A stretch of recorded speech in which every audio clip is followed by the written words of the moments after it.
75व्या प्रजासत्ताक दिनाच्या निमित्ताने जिल्हा परिषद शाळा येथील इयत्ता 4थीच्या विद्यार्थ्यांचे समाज प्रबोधन।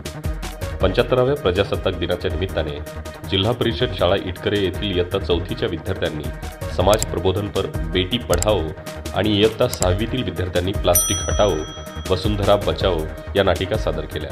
यामध्ये वर्गशिक्षिका सौ वर्षा शेणगारे, सौ रंगुताई पाटील या मॅडम यांनी नाटकासाठी परिश्रम घेतले। नंतर ग्रामपंचायतीमार्फत शैक्षणिक क्षेत्रात उल्लेखनीय कामगिरी केल्याबद्दल तसेच क्रीडा क्षेत्रात यश संपादन केल्याबद्दल विद्यार्थ्यांचा सत्कार करण्यात आला।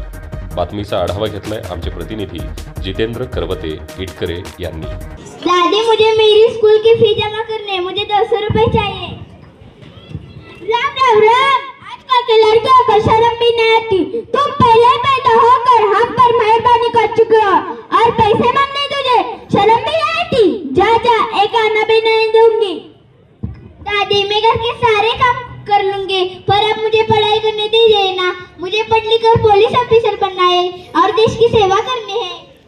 बड़े देश की सेवा करने वाली अगर तुम पुलिस ऑफिसर बन जाएगी तो क्या ससुर वालों को हमें तुझको देश देना नहीं पड़ेगा? अहो, तेच तर सांगते मी।